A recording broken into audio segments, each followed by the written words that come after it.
Hello mes charbonneurs et mes charbonneuses, c'est William de NR Group. On va voir ensemble pourquoi vous ne devez pas éviter le crédit. Mais avant toute chose, abonne-toi sur cette chaîne si ce n'est pas déjà fait. Clique sur la cloche pour rater aucune de nos notifications. Et surtout, sur cette chaîne, tu vas découvrir des astuces pour te permettre de créer des systèmes avec l'immobilier, des astuces pour ton entrepreneuriat et surtout des tips pour fortifier ton état d'esprit. Oui, tous ceux qui disent ouais, mais le crédit, c'est pas bon, blablabli, blablabla. Je vous vois.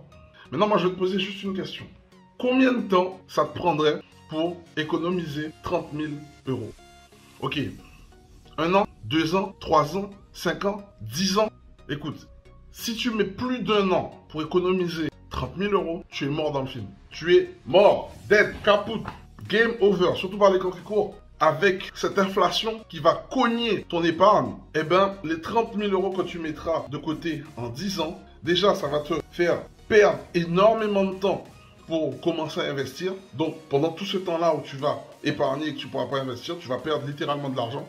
Mais surtout, quand tu vas enfin arriver à tes fins, la 10e année, eh ben, tes 30 000 euros, tu n'auras plus de pouvoir d'achat avec. Parce que l'immobilier, en attendant, lui, il continue de croître. Et c'est ça en fait. Pourquoi je t'ai parlé de 30 000 euros? Parce qu'aujourd'hui, si tu achètes un bien immobilier de 300 000 euros qui te rapporte 10% de rentabilité, les 10% d'apport que tu dois mettre sur la table pour qu'une banque te suive, ça représente 30 000 euros. Donc tu vois bien que aujourd'hui, cette somme-là, pourquoi ne pas réfléchir à utiliser un financement pour te permettre d'utiliser l'argent des autres dans le présent et acheter un bien immobilier qui va justement te permettre de rembourser cet intérêt qui est élevé, mais en même temps te permettre de t'enrichir en simultané. C'est ça en fait. Tout est une question de positionnement, mais surtout d'information. Si tu n'as pas d'information, tu ne sais pas ce qui est possible de faire, eh bien en fait tu restes, tu te mets sur le bas-côté et tu vois les autres s'enrichir alors que toi, tu t'appauvris. Et ce que je suis en train de t'expliquer là, toutes les grandes fortunes le font.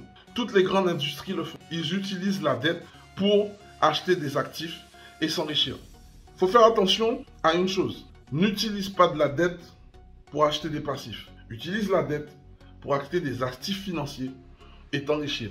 De cette façon, ces actifs financiers vont te permettre justement, surtout si c'est de l'immobilier que tu achètes avec, va te permettre de 1. Absorber les taxes et l'inflation, de 2. Te créer de l'excédent de trésorerie, de 3.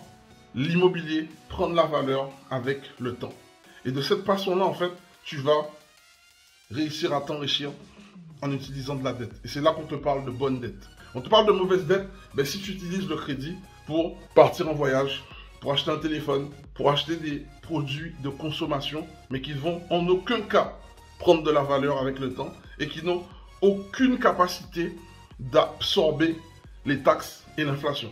Même, fais-toi juste une idée. Il faut vraiment que tu vois ça comme un gain de temps. Alors, ça te permet de gagner des années. Et justement, en gagnant des années, qu'est-ce qui va se passer? Mais forcément, comme tu gagnes du temps, tu gagnes de l'argent. Toutes les personnes qui disent ouais non, je refuse le crédit, non, c'est trop dangereux, c'est machin. Oui, c'est parce que ça fait peut-être des années que tu procèdes de la mauvaise manière. Et à un moment, il est temps de te remettre en question et de réfléchir pour faire différemment. Parce que si tu gagnes du temps, forcément tu gagnes de l'argent. Si tu vois ça comme une femme de ménage que tu payes, qu'elle puisse faire le ménage à ta place, préparer les plats à ta place, comme ça tu vas passer plus de temps avec tes enfants, mais tu vas surtout être beaucoup plus efficace dans ton travail et du coup, forcément, tu vas avoir des meilleurs résultats financiers, donc tu pourras profiter plus. Inconsciemment, cette femme de ménage te fait gagner du temps.